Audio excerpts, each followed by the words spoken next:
Blog Talk Radio.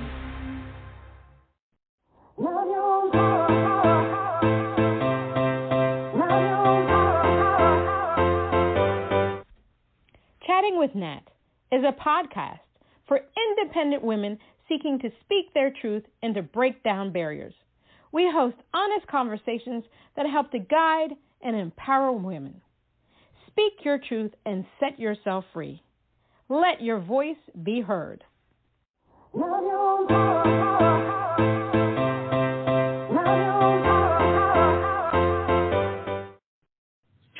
everyone. This was Chatting with Natalie Jean.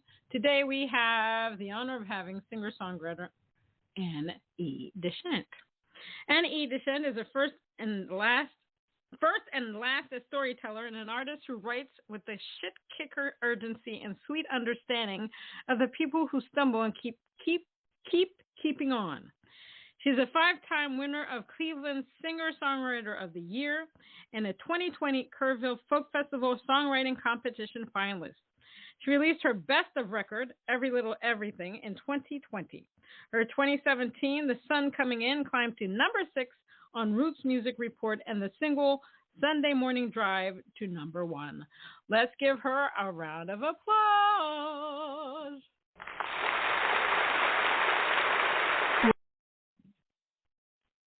Hi, Anne. How are you? Hi. I'm good, Natalie. Thank you. Thanks for having me. Oh, the honor is all mine, all mine. So how have you been? How do I say this?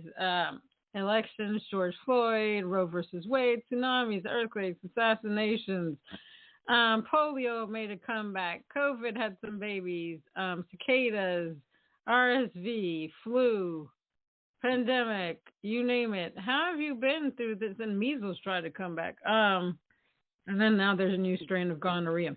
How have you been going? How have you been during all of this? Well, right now I'm informed because I didn't know about the gonorrhea, but you learn something new every day. I think like everybody else, sort of up and down, but not too bad. I got to tell you, I think the pandemic was different for everybody, clearly, right, like everything is. And, I think I did pretty well. I was pretty innovative personally and professionally in order to just stay connected. Mm-hmm. And I worked hard to do that. And so I feel like because of that, I fared pretty well, But again, I think it's different for everybody, Yeah. Yeah. Definitely. So I like to ask this question. Obviously, the pandemic was a horrible thing. People died. People lost limbs. People have long-term COVID. There was just a lot of loss with COVID. But believe it or not, there were some pros, obviously, during this time. I saw more family members walking together, spending time together. Some people cut back on hours of working because they realized they were missing a lot out of their families' lives while we were out of the world.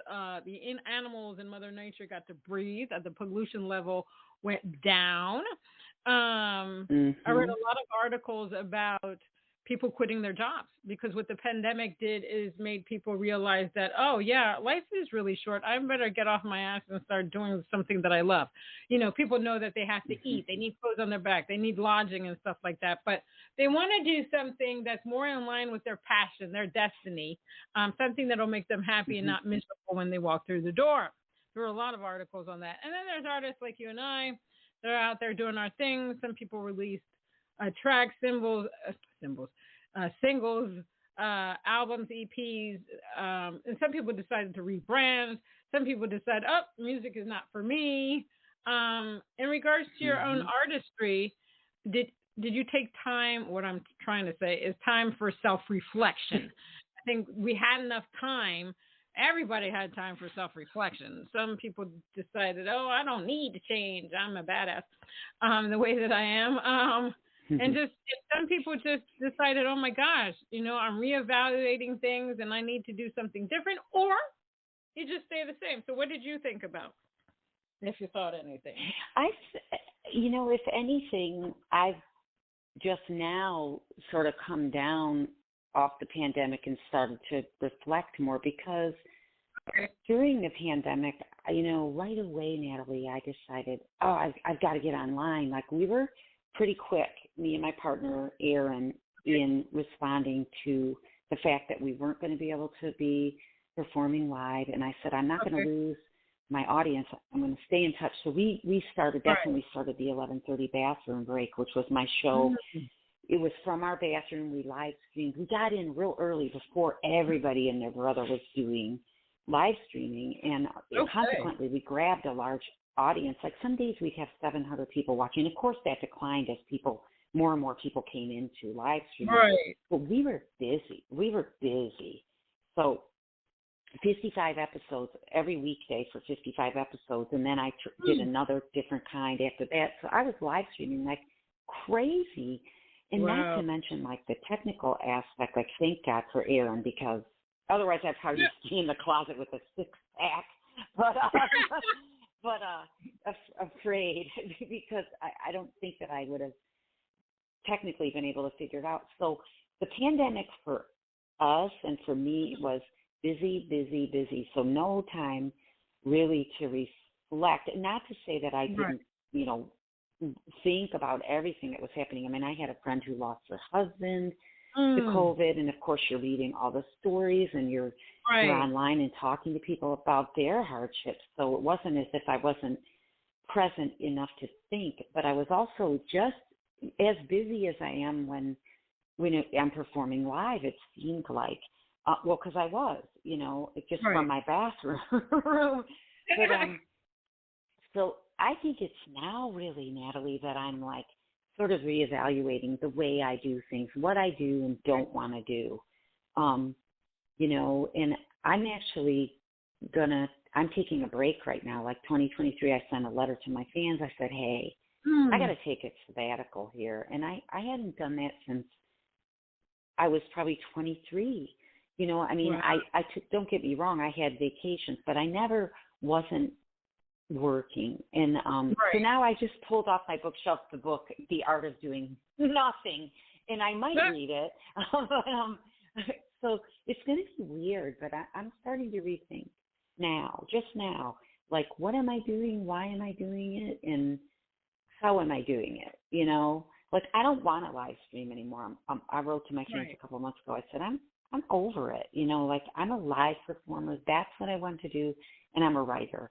That's what I want to do. But I'm worn out right now. So I just decided after counseling with some people that I trust and love me, and just decided, hey man, like, I'm like a sponge that's just been, all the water's been squeezed out after the pandemic, and coming back a little bit, we did live, but I'm like, I think I need to like soak up some more water right now. So that my reflection started after the pandemic. Okay. Downtime and me time is a good time. I hope so. Like, it's very uncomfortable for me in a way. Like, I'm like, oh, I don't know. But you know what? I just have to keep like telling myself. It feels really good to like wake up and not be like, oh, I got to book this. I got to make sure this, that, the other. It feels very good. And but at the same time, there's sometimes this like foreboding, like, oh, I'm not in the game right now. But I'm like, you know what? I've made the right decision. It's just that you know how it is. Like, you start to like lose your faith that if you drop the ball, you'll be able to go pick the ball up again, and it's not going to be deflated. It'll be all right. And one person I consulted with, a friend of mine, she said, let people miss you for a while, Annie. It's fine, but that's tough when you're a performer, Yeah, no, I think it's tough when you're anything. Yeah. No, I agree with you. When you're a performer, you want to stay in contact with your fans, people that have been watching you. But you know what? What I've learned over time is that you got to take care of yourself first, because if you're no good, then you can't be good for your audience, because everybody needs some downtime this to just Well, putz that's around. just it. I use the word putz. Yeah, that's really.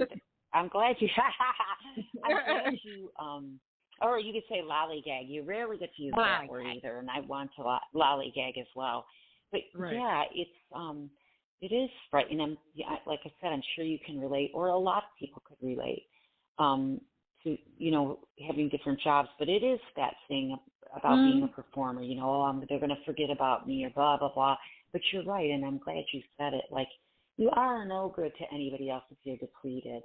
And, and I think that's the thing we forget. Like, it's okay to, like, say, hey, man, I'm not going to do anything for a while, and, be good with that. Amen. Amen to that. Mm-hmm. Now, how did you get into the music industry? Was it something that you saw, you heard, or was it like, oh, you came out of the womb and you're like, okay, music is me. Music, any music to get together, and that's just it. I think the latter. It just was very clear from very early on. I was just love music. If I was raised Catholic, so I was always in church, and like the first thing I did was like basically look up at the set list, like how good is church going to be today, and it was based on what songs we were doing, and then somebody heard me sing, and she got me into choir, and God bless her, Lori, who's still the choir director at my school, but she got me to join choir, and then there I was singing, and then I got guitar lessons. I think my mom and dad were so awesome because they could see, like, oh my gosh, that's what she'd like to do. And my mom was so good about, like, here, I'll give you everything you need everything I know to give you to provide you with what I'm seeing you be joyful about. Excellent that way. And so, I think it was very clear,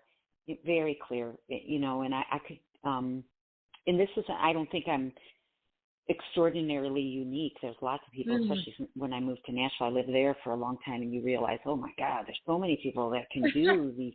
What I could always, you know what I mean? Like, you're like, oh, I thought I was special, and you're like, not so special. But that's a whole other thing we can talk about. But yeah, I think it was very clear, and I could sing, and now that I was teaching my guitarist how to sing because I needed a backup singer. I'm like, I'm not hiring a separate backup singer, Chuck. Can you learn to sing? It wasn't until I had to, like, see him go through that I realized, oh, well, that was nice that I could just do that because it's hard. It's like me trying to learn to be a better guitarist. That's, so yeah, it was just very clear from the start. And I was always doing like shows in my garage, like having shows that my mom was the only guaranteed audience member. But, I was always doing that or putting on like some kind of carnival for muscular dystrophy, like always a show. There was always some kind of show going to happen, and I loved it. And, it was natural. Awesome. I like that. It's in your soul. It's down in your soul. It's in my soul. It's in your soul. How important is it for you to be an authentic person and an artist? I think it's utmost. I mean, nothing works if I'm not. I think maybe that's when performers get into trouble, when they buy into what you should be and what you should be doing. I mean, let's face it, there are certain things that you just have to do, right, to make it good. As a writer, I'm always being critiqued, and you kind of find your way. But if I'm well aware when I've lost touch with why I'm really doing what I'm doing, and that is about being authentic. And I really do feel like, Natalie, like I was called to do this. It's my part in the world. And I have a quote that I keep on my desk that says, "Your calling is where your greatest gift meets the world's greatest need." Where your greatest joy meets the world's greatest need. It's not, and it doesn't mean you can only do one thing, but you always have to be in touch with what makes you joyful, you know. Right. And for me, it's usually falling back on performing and writing, but it's really not the writing part. I mean, the writing part's really hard.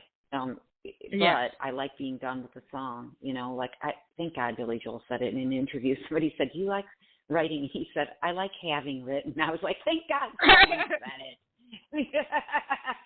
You know, because you're in Nashville or wherever you go, and they're like, "Oh, I love it. I love it." I'm like, well, I think it's a pain in the ass, but I have something I want to say. Yeah, it's hard. Yeah, it is hard. It's a pain in the ass.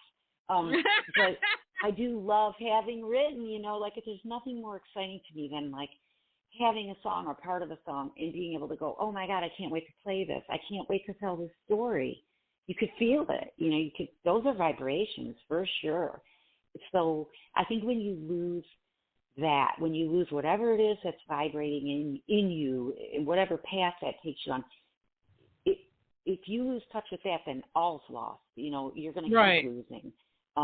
You know, so if fame and fortune and having a hit record made all of us happy, there'd be a lot more people who would still be alive. You know, so I learned a long time ago. It's not your heart's desire. Getting your heart's desire, that you can go many paths. Now, mine has been the same for a long time. But if you know what we talked about at the beginning of this interview, this nice talk, is that I said I'm taking a break because it's not fun right now for me, you know, and that's okay. And whatever comes, you know, wherever I am when I come on the other side is where I'll be. And if I'm listening to, oh, this feels good and right, and I suspect it will be performing and writing, then whatever it is, you know, I might come out and decide I don't know what I'm going to decide if I'm going to stock shelves somewhere, but if it makes me happy, that's what I'm going to do. Exactly. Now, it's interesting because during the pandemic, boy, did I take all these classes. I mean, I did a webinar. It seems like I did a webinar every day. And I actually took a course at TikTok University. And one of the things I learned, which I kind of knew, was that the videos that do the best on TikTok are the ones that are authentic, because people look at those videos and they think, oh, I can do that too. Now, when they look at a mainstream artist, and oh, I love those mainstream artists, but they don't think, oh, I can do that too. They like people that brings them hope, people that understands them, people that they can gravitate to when they're feeling down, happy, sad, angry, I don't know. But they want to go to those people because they feel that those people understand them. So the more authentic the videos, comments, whatever, they just gravitate to that. I mean, even on my own TikTok, I got a lot of people that gravitate to mine just because I'm very outspoken. And some people just some people like to just go on there and say stuff to me, and some, oh, I agree, blah blah blah. I like to have a dialogue. I like. Oh my God, I love authenticity. In fact, last year I released a song called "Authentically Me," and it's just people during the time of the pandemic, people needed hope. Because with, you know, George Floyd, all elections, all the hate and all this, that, and the other, they were just tired. And so when TikTok came along, people were just doing stupid videos, or you could learn something on TikTok. They're like, oh, this is authentic. Oh, I never knew that I could do this. Like, I learned something about the pineapple. Everybody's been eating the pineapple wrong. You don't slice it. Those ridges, you just pull them out, and then you just eat the pineapple. It's like, okay, all right. It's like, duh. What? What? And then some people just go on there and cry, and you know, they just need to release something out, and then they feel better. You know, authenticity is one of the greatest things that people can be, and it's not easy for everybody, because people are always care about what people think. I could care less. And I had to learn how to be that way. I wasn't always like that, because I was raised, oh, you don't want people to... Yeah. You know what I mean? Yeah, for sure. I mean, especially like, you know, women in looks and being obsessed with how we appear. And so I definitely think, like, that's why the bathroom break works, because I get on there and I do, like, let's check out the toilet paper, you know, and let's talk to Alexa and Siri, and I'd ask them each the same question to see how they answer differently. It's never about you when you're performing. It's always about the people who are in the seats watching you. It's about the connection between you. But if you're not talking to your audience about their lives, what are you doing? Because nobody really cares if they can't relate. And so I think and Erin would tell me, my partner, she'd say, Annie, they just want to talk to you. Like it's I'd be like, oh, my hair looks terrible and blah, blah, blah, the lighting and blah, blah, blah. I mean, I can really flip out sometimes, about like we get ready and Erin would have the computer and I'd be like, I can't believe what it looks like. I'm like, I just spent an hour getting ready and it looks like shit. She'd be like, well, I don't know what we'd be like, blah, blah, blah, blah. And then she'd count me in and I'd be like, hello, real. But I mean, we are very tied to how we were brought up. Right. And especially, I think women is hello, let's face it, who buys makeup? That's women mostly, Right. And we're painting on stuff. And that's hard. When you said you had to learn how to not care and be yourself, that is something that we have to learn because we have to reroute our thinking about who we are and what matters the most. And I learned a while ago, when you watch TV and you see people who are being interviewed on television, who are the smartest people or the most creative, they're not always the best looking people. You know what I mean? But we're taught, and it's reinforced again and again and again, and that's a lot of pressure. So I agree with you about authenticity, and it's about what do people want? They were lonely, they were scared, and they were lonely and scared, and that's why the bathroom break worked. That's why we had 700 people or 500, because believe me, that was the height of it, and like I told you, it dwindled after more people came in, but man, we wrote it for a while, and it was because people just, they said I would take a break from lunch. Like that's when I take my lunch break because it just felt so good. It made me feel better. We got cards, and it wasn't because it was flashy and slick. It's because I was sitting on the edge of my bathtub playing a song and just talking to people like they could chat with me. And that's what, you got to have something special. Like you have to have a good song. You got to put it in a good way. You got to have great musicians.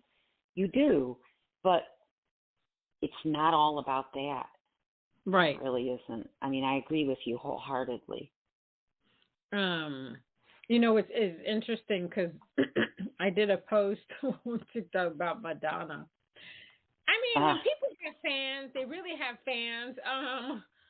And my post was basically, why hasn't anybody told Madonna that she needs to, okay, you can tweak here, you can tweak there. Obviously, she's a grown woman. She can do what she wants.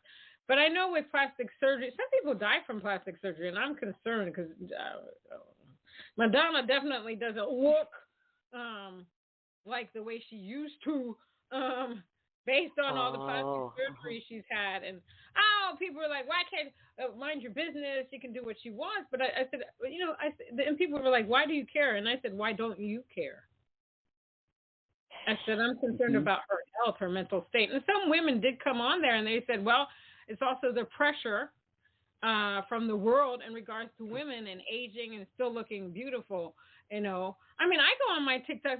Listen, I wear this hat all the time. I don't wear any makeup. I just don't give two F's.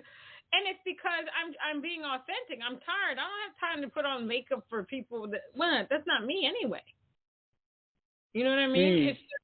It's just I'm trying to show people that you can be fun, interesting, just being yourself. You don't have to seek this validation.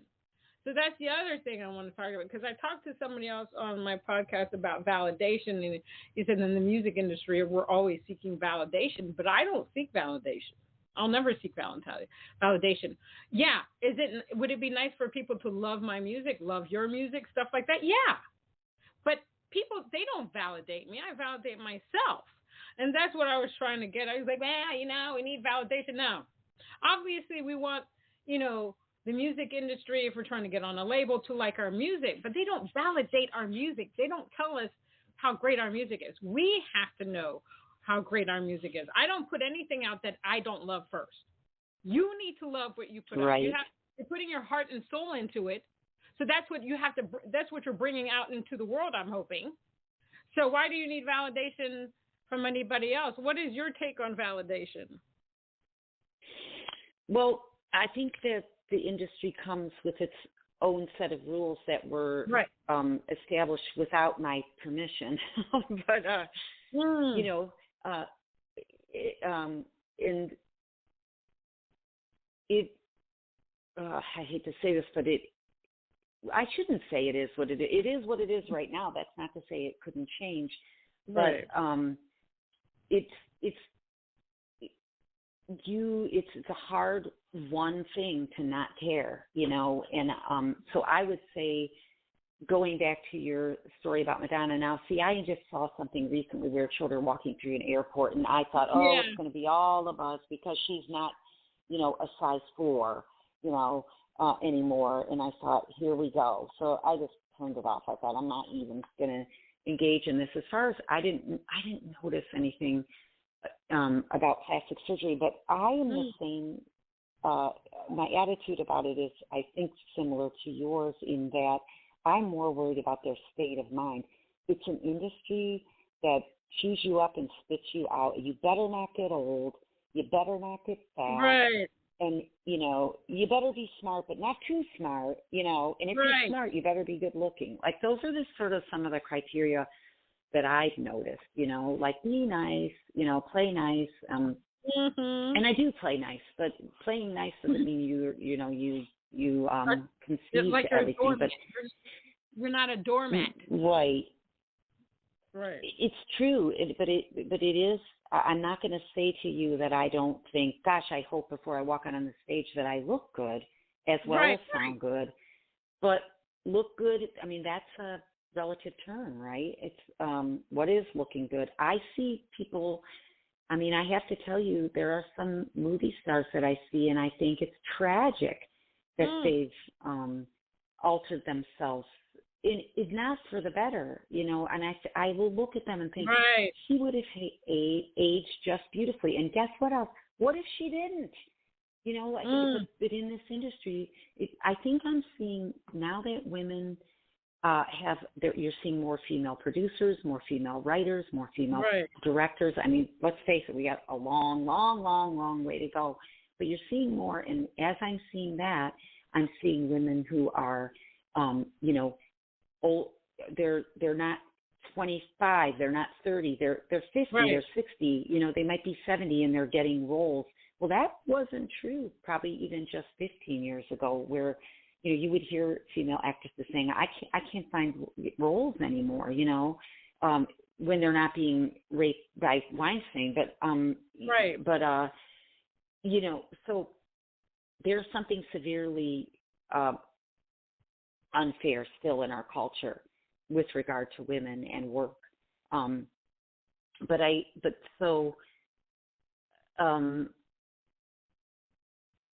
It makes me sad. It makes me sad when I think that someone thinks they're not good enough, and I think that I might not be good enough, solely based on my appearance. Now, the artistic part in me as a writer, like me as a performer, I am who I am. I'm always trying to be good, better, you know, and that's a good thing. But as far as like my writing, that's just my songs, and that's almost better because they're just listening to my song. I don't know if they're looking and going, oh, it's Annie, it's a female, so I'm not going to take her as seriously. Who knows what goes on in people's heads? But as a writer, you know, I don't worry as much. I don't have to care as much about how I look. You know, it's how great my song is for that market. But as far as the looks and the plastic surgery and all that's concerned, I just wish that we didn't feel like we might need to do that. I've never had plastic surgery, but you know, I just it makes me sad. I wrote about it in my blog many years ago when Renee Zellweger supposedly had it, but I sometimes now think she was playing a joke on everybody, because I'm like, she does not look altered to me at all. Like, She did when they were reporting about it. But I sometimes am like, did she have somebody make a prosthetic for her so she looked like she was altered just to make a point? Because she's a smart cookie, you know. Right. I think she's above a lot of this bullshit. So that's what I think about that. Hopefully that's a bit clear. It is very clear. Very clear. Oh, God. Now, I'm going to play one of your songs called Dance with Your Demons. Tell me what that's about. Oh, my gosh. Oh, well, it's a co-write with my friends Elizabeth and Rob. I think I went in with that title, and honestly, Natalie, I wrote the song thinking like, oh, this is about some woman that we made up together, me, Rob, and Elizabeth. And the more that I sang it and stuff, I'm like, oh, like I'm in there. And so are a lot of other people. And I think the rest is self-explanatory. And if it's not, then we haven't done our job. But I think we did. All righty. Here we go.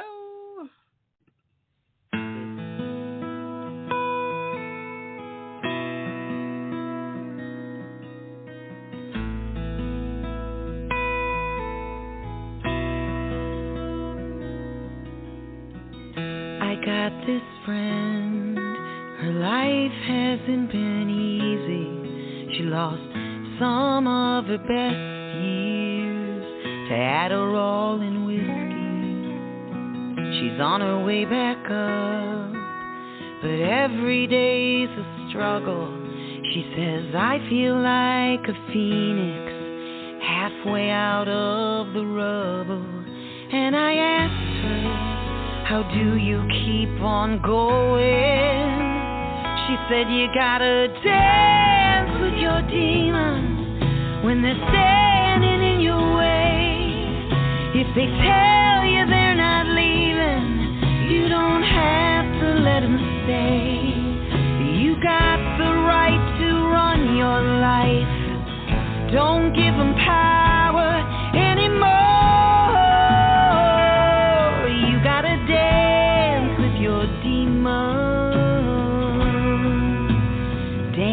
Out the door.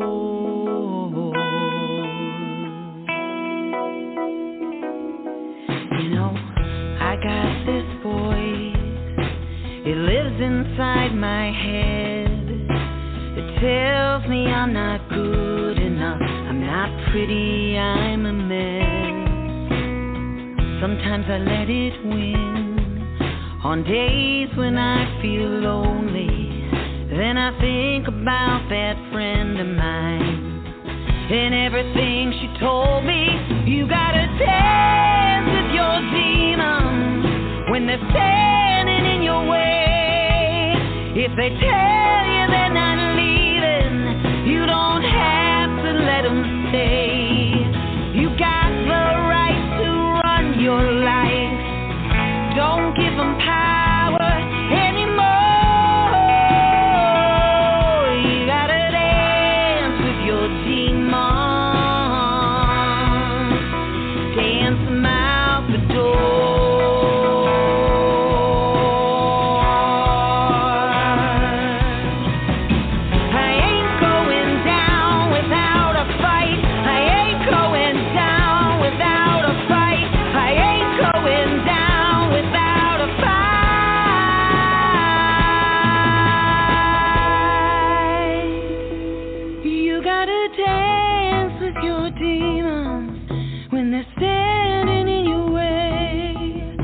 They tell you they're not leaving, you don't have to let them stay.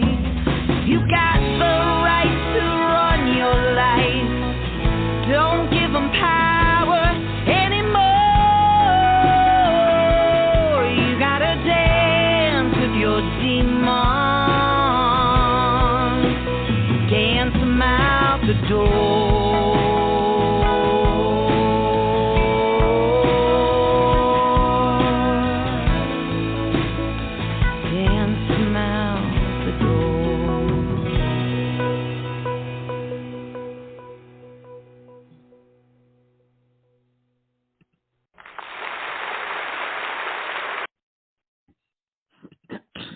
That was fantastic. Um, Thank you. what do you consider yourself singer-songwriter, folk, country, or you? Because people hate that. What is your genre? Because a lot of people are just messing genres together. Are you just an artiste that does her own thing? I always tell people it's Americana. It's not Yeah. folk. Yeah. It's not country. You know, um, I always say lyrically, it's going to be a little more serious, but it's not folk because it's not like repetitive and as much. I shouldn't say that because Bob Right. folk, but but I think that's the best sort of. I always call it like Americana is like the fibromyalgia of the music world. If Yeah. you don't know what it is, it's like, so yeah, and I'm more prone to tell people like if they want to know what I am or what my music is, I say, I wrote a song about a guy in prison who misses his dog, or I wrote a song about, so I'll tell them a little bit more about the stories. I think that helps relay that. One thing I remember about that song, Natalie, was that I was in the 11th hour of recording. I think this was the sun coming. No, this was Lost in Kentucky. And I was like, I don't know. And I walked down to the kitchen, and it's like, I go, I need another song. We're going in the studio. Right. I'm thinking this, and Aaron's like, you should look at that Dance with Your Demons. I'm like, well, you know. And I'm thinking like, she doesn't know. and I was like, well, I'll take it in to Mike, my producer, and I played it for him. He's like, yeah, and that he would get such a good reaction to the song. Like when I do it live, always someone will come up and say something about it. So it almost didn't do it because I thought like Aaron can possibly know more than me what should go on. Right. But yeah, so I'm glad that we did it. And I'm actually trying to do a demo of this with a younger voice because they want to hear that, to pitch to the market. I want to take it up a few clicks, but that's something sort of interesting about that song. It almost like slipped under the radar. It just slipped under the radar. So. Yeah, I definitely could hear it like in a movie. I definitely could hear it in a movie commercial. Is that something that you go after, like licensing type deals? Yeah, I do some of that, although I don't know what this would be. I mean, it might be for like Adderall or some kind of prescription drug for depression. I don't know, but we're going to try to like speed it up a little bit, make it a little more rock country for a younger artist to sing. Because I think right now they are singing about some of these up and coming women are getting tough and they're singing. They're not afraid to sort of like lay it out on the table and stop drinking, talking about they have a glass of wine as if it's something unique, and getting loaded at a bonfire. I think some of these up and comers are, they're starting to talk about some stuff that I think is a little more potent. So I would pitch this to the market, and I hope to once I get a demo that I'm happy with. Awesome. I wouldn't pitch. I won't pitch this. Right. I'll yeah. So yeah. But yeah, I go after all that. That's really the name of the game, Natalie, for me, is getting a cut. That's been the game. Yes, it is. What do you love about being an artist? I love the feeling I get when I'm singing. I feel like, I think that's the fastest way for me to be in the moment is to sing, help them to sing and to tell a story. Like I love it. I love the way it feels in my body, and I love knowing that I can reach out to somebody and communicate with them that way. It's like it's going sort of like that infinity symbol. It's going between me and them, back and forth, but it's simply like a physical feeling that I get that I love. Awesome. Now I am going to play your song "Crazy About You." Tell me about that one. Oh my gosh. I'm surprised. That's so great. You know what? I remember being just at the bottom of my stairs when I lived in Nashville and just being like, I want to play like this upbeat, just kind of up-tempo thing, and, you know, just in E, and, yeah, just kind of like rock out, do little, dink-a-dink-a-dink-a-dink-a-dink. You know, I just wanted that feel, and it was just kind of fun, and this is one that came pretty quickly. You know, I usually go back and edit, and I'm sure I did, but it came pretty fast, and it was just kind of a fun romp for me, you know, and it's really fun for the band because, you know, my guitarist gets to go crazy, and we just get to have a really nice romp, and we got to have that. Right. All right, here we go. Woo!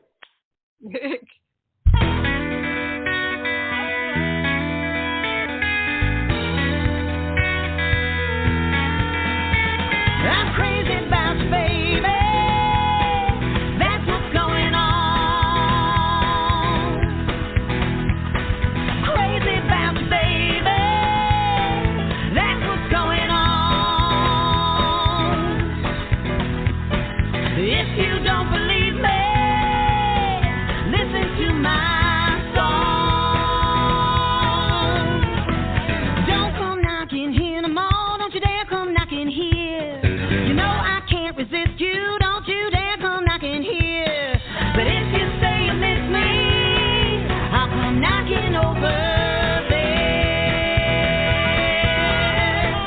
Crazy about you, baby. That's what's going on. Crazy about you, baby. That's what's going on. If you don't believe me, listen to my song. Don't you look at me that way. Don't you look at me that way. When you stare across the room, you put it into play. If you want me, gonna go, but don't look at me that way.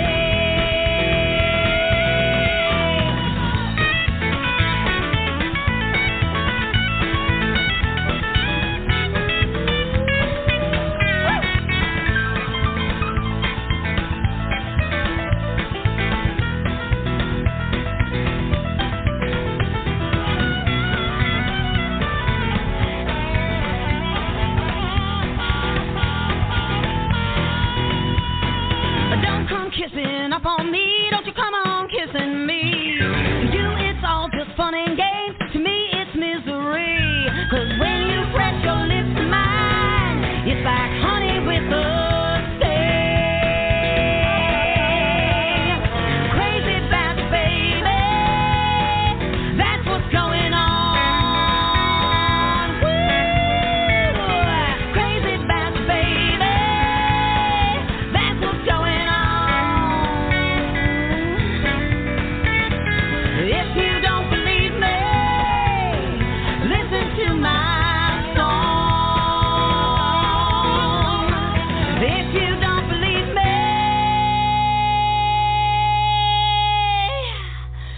listen to my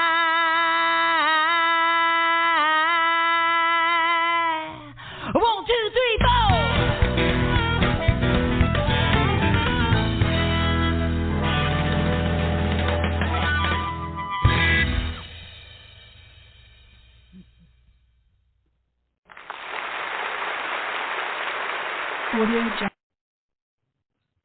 That was hot. I love it.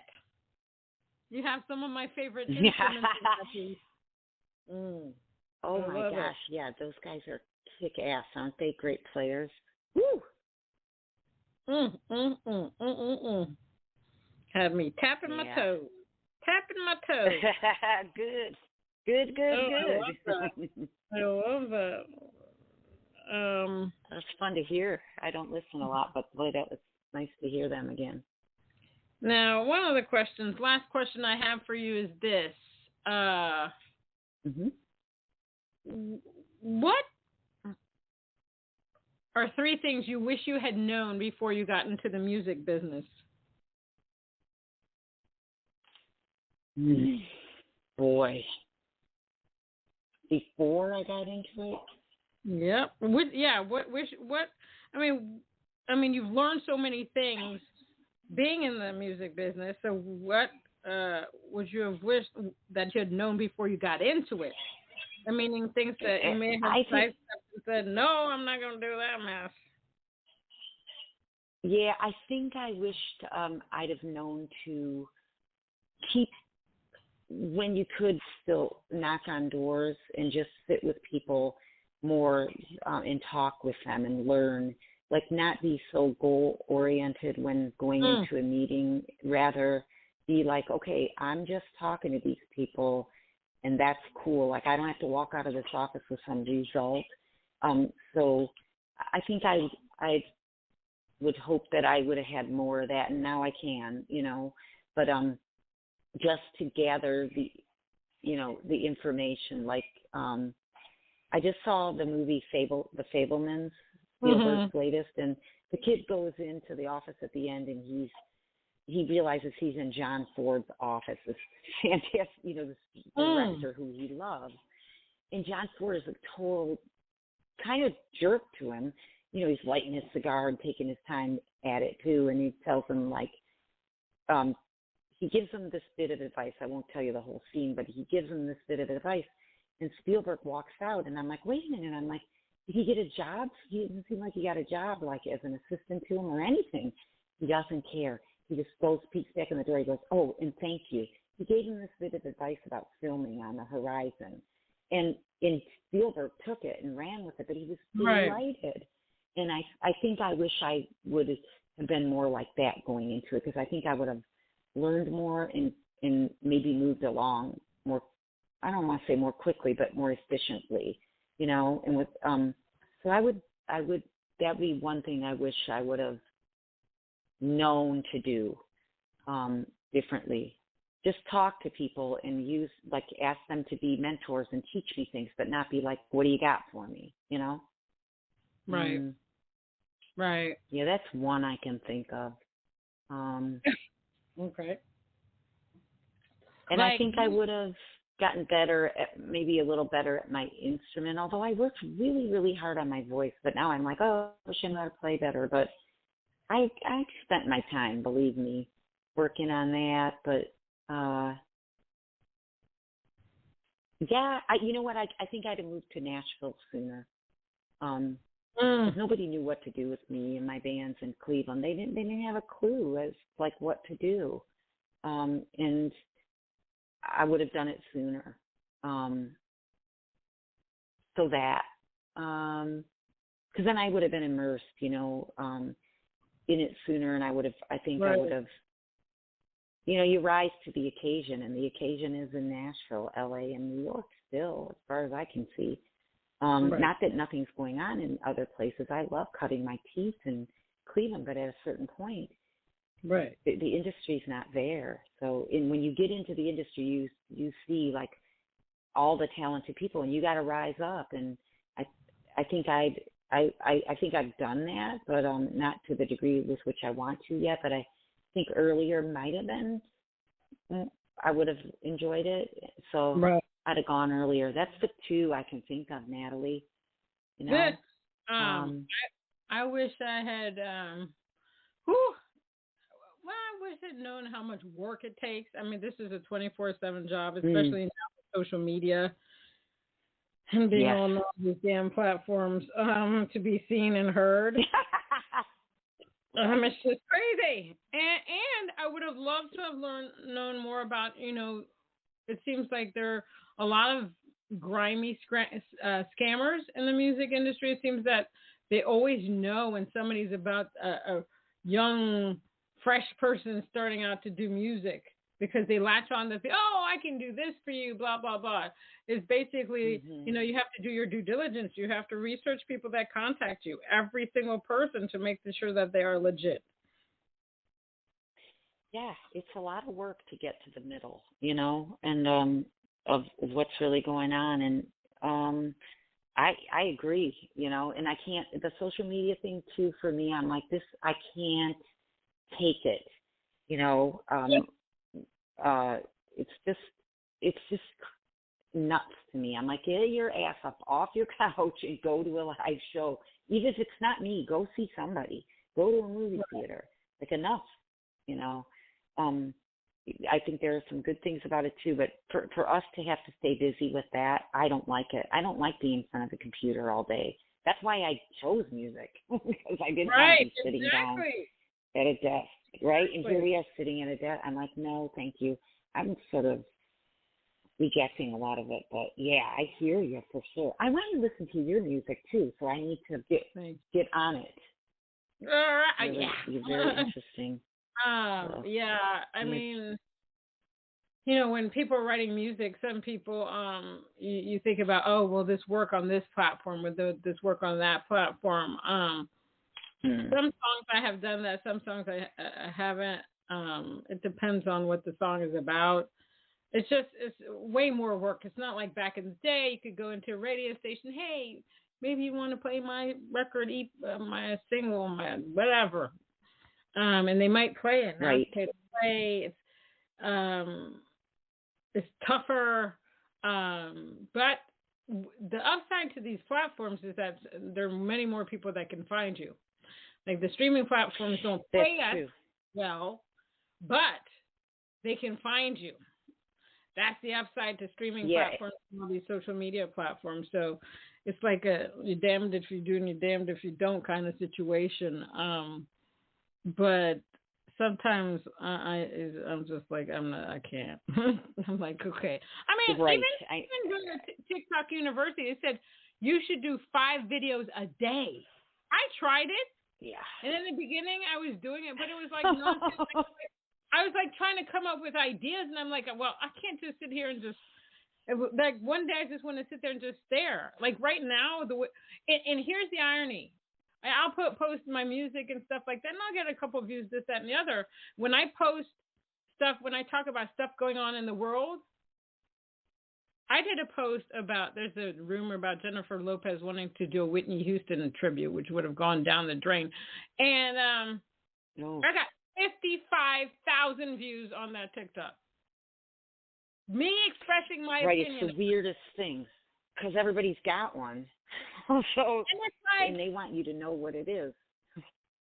I did what started me more on the TikTok thing. I had been posting music, doing silly stuff, and blah blah blah.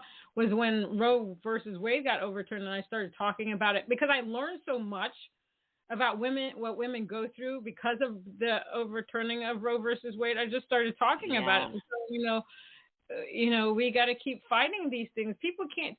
People can have their own belief system, but you can't push that on other people. And those videos went, they went viral to a certain extent, and I was just like, okay, would you like to focus on my music? Right. No. No. Right. Yeah. Right. No, I want to focus on me. That's. Oh yeah. It's just weird. The whole dynamic is weird. So now my TikToks are basically about other stuff. On my Instagram and my Facebook reels, I will, post about my music and and all that stuff, because that seems where most of the people will watch the stuff, in LinkedIn and Twitter. It's just weird. It's baffling to me. I'm just okay. I mean, no, I think it's baffling to a lot of people. The people that I work with, they're baffled by it, and I guess I was like, you're like, is it enough that my music, like, you could just listen to that? But apparently not, But I don't feel like doing that, Exactly, and I also found out that one site that people don't consider as a great way to gain new fans is Pinterest. Oh, no, I haven't thought of that. Yeah. I have a friend, she manages her son, and he's got thousands of views on Pinterest for his music. And I've just been so swamped. How do you do it? Yeah, so it's basically like the same thing. You can pin your music videos. You can pin all that stuff. You can upload all that stuff now. Yes. So if you take the stuff that you did during the pandemic, if you have a Pinterest page or you need to create one, you could post all that stuff on there. And then, you hashtag whatever, and you can gain more interest. Right. Yes. Pinterest. Wow. Well, gee, thanks for another thing to do, Natalie. I've just added one more thing to your plate. Yeah. Well, I'm not doing it. I'm on sabbatical. See, Well, I'm kind of almost tempted to go the other way and just be like, you know what? I'm not doing any of this. If you want to see me, I'll be at, blah, blah, music venue. And I love that. You do it. You're on a sabbatical. Yeah. Enjoy yourself. I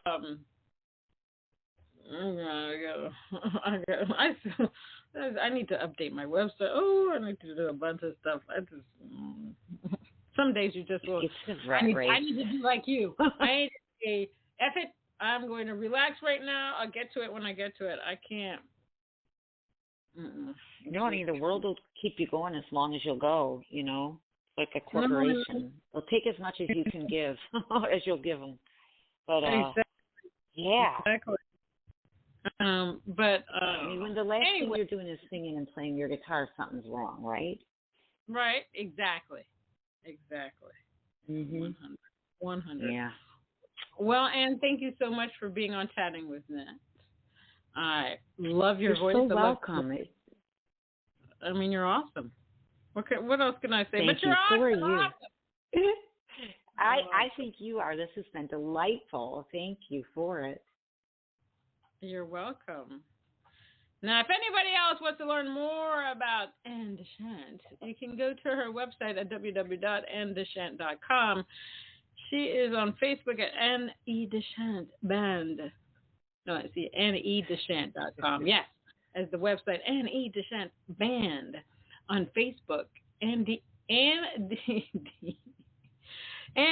on Instagram. She's on YouTube.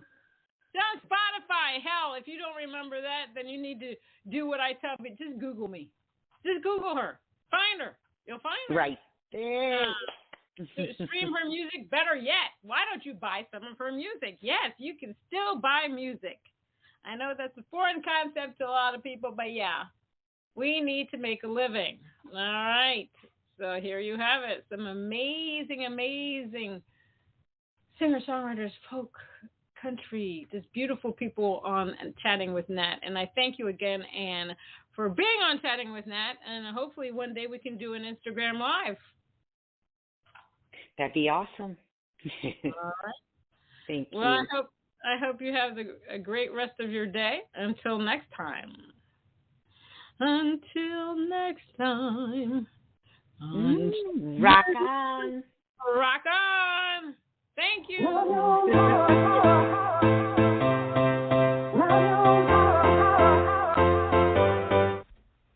Chatting with Nat is a podcast for independent women seeking to speak their truth and to break down barriers. We host honest conversations that help to guide and empower women. Speak your truth and set yourself free. Let your voice be heard.